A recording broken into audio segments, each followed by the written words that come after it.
একজন ৪৫ বছরের লোক, সে খুব বড় বিজনেসম্যান হয়ে গেছে, ৪৫ বছরের জন্মদিন পালন করবে, হঠাৎ করে ঘোষণা করছে যে এবার আর আত্মীয় স্বজনকে ডাকবো না, আমি আমার কিছু বন্ধুদের ডাকবো কলেজে, এবার রিউনিয়ন হবে, আমার জন্মদিনও সেলিব্রেট হবে। ব্যাস, যেই ভাবা সেই কাজ, সবাইকে বন্ধুকে ফোন করতে লাগলো, শোন না অমুক দিন আমার জন্মদিন, আসিস, ইনভিটেশন। সবাই খুব খুশি, বলছে আসবো। ফোন করতে করতে এমন একজন মানুষের কাছে ফোন গেল, তার বন্ধু, যে সবচেয়ে গরিব মানুষ, ব্যবসায় লস খেয়েছে, চাকরি পায়নি এবং একদম দৈন্য দশা, মানে আর দাঁড়ানোর জায়গা নেই। এরকম একটা বন্ধুর কাছে যখন ফোন করো, ও বলছে শোন না আমাকে ছেড়ে দে, আমার এমনি অবস্থা খারাপ, যায় না, সব তো বন্ধুরা, ভালো লাগবে তো। তো বন্ধু বললো, অনেক রিকোয়েস্ট করেছে, ঠিক আছে আসবো। তো যাক, জন্মদিনের দিন পার্টি সেজে উঠেছে, বিভিন্ন স্টল, মিউজিক চলছে, দামাদাম মিউজিক, দারুণ আয়োজন, সব স্যুট কোট ব্লেজার পরে দারুণ সব স্টাইলিশ লোকজন ঘুরে বেড়াচ্ছে। লোকটা বাড়ির তো আলমারি নেই, একটা আলনা থেকে একটা সুন্দর জামাটাই বের করেছে, কিন্তু বোঝা যাচ্ছে যে একটা মলিন জামা, মানে ওটা পরেও ভালো মানুষের বাড়ি যাওয়া যায় না। ওটা পরে যখন জন্মদিনের পার্টিতে ঢুকেছে, সবাই দেখছে এটাকে। বন্ধু আলাপ করে দিচ্ছ না, মনে নেই আমাদের ওই সবাই হ্যান্ডশেক হ্যান্ডশেক করে, কিন্তু দূরত্ব একটু আছেই আর কি, যেহেতু একটা বিরাট গ্যাপ আর কি। তো এরকম করতে করতে 9টা বাজলো, তখন আর কি কেক কাটার সময়। ঘোষণা হচ্ছে যে এবার কেক কাটবো, তোমরা আমার সামনে জড়ো হও। তো বন্ধু এবার হ্যাপি বার্থডে সেই সবাই একটা চিৎকার করলো এবং কেকটা কেটে দিল। এবং কেকটা এবার সবাই একটু খাওয়ানোর সময় যখন 3 নম্বর বন্ধুকে খাওয়াচ্ছে, তখন ও দেখতে পেল তার হাতের এই আঙুলে যে সোনার আংটিটা ছিল, আংটিটা নেই। যখন দেখলো আংটিটা নেই, তার আমার আংটি কোথায় গেল, আংটি কোথায় গেল।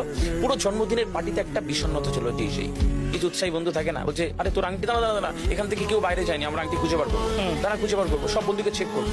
টিনের বন্ধুরা বলছে শোন না, একটাই তো সোনার আংটি, ছেড়ে দে। আর আমাদের বন্ধুরা বলছে না, এখানেই কেউ নিয়েছে, কেউ তো বাইরে যায়নি, তাহলে আংটি পাবো। সবার পকেট চেক করবো, সবার কাছে যাচ্ছে আর পকেট চেক করছে। যাওয়ার আগেই বলছি দেখো আমার কাছে, এ বলছে দেখো আমার কাছে নেই, ও বলছে দেখো আমার কাছে নেই। যখন ওই গরিব বন্ধুটার কাছে গেল, যে দেখি গরিব বন্ধুটা পকেটে হাতটা চেপে বলছে আমি আমার পকেট, যেই বলেছে পকেট চেক করতে দেবো না, পুরো ফোকাসটা তার কাছে, তাহলে বুঝে গেছি কে নিয়েছে। টক জোচ্চোর গরিব মানুষ, ছোট লোক, মানে যা ইচ্ছা তাকে বলেছে। এবং বন্ধুটা ডেকে বলছে ছেড়ে একটা আংটি তো বাদ দে, যা ইচ্ছা তাই বলে যে যার মতন খেয়ে চলে গেছে। 11:30 12টা বন্ধু যখন বাড়িতে ঢুকলো, ফ্রেশ হবে, ব্লেজারটা খুলতে গেছে, দেখলে ব্লেজারের এই পকেটটাতে আংটিটা কোনো সারা রাত ঘুমাতে পারিনি। সকালবেলা উঠে বন্ধুর বাড়ি হাজির, দরজা একটা বন্ধু দরজা খুলে, কিরে তুই ছেড়ে দে। বলছে বললি না কেন, তোকে ঠক জোচ্চোর ছোট লোক কত তোকে খারাপ বলেছে, তুই এত অপবাদ নিয়ে বাড়ি চলে, আংটি তোমার পকেটে ছিল, তুই যখন আংটি নিসনি তখন পকেট চেক করতে দিলি না কেন।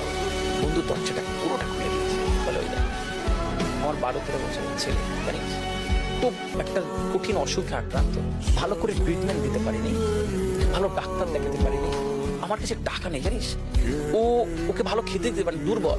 আমি যখন সুন্দর জামাটা পরছিলাম, তখন যখন বেরোচ্ছি, ও হাতটা ধরে বলছে বাবা মিষ্টি এনে দিন, বলছে তোর পার্টিতে যখন ঢুকলাম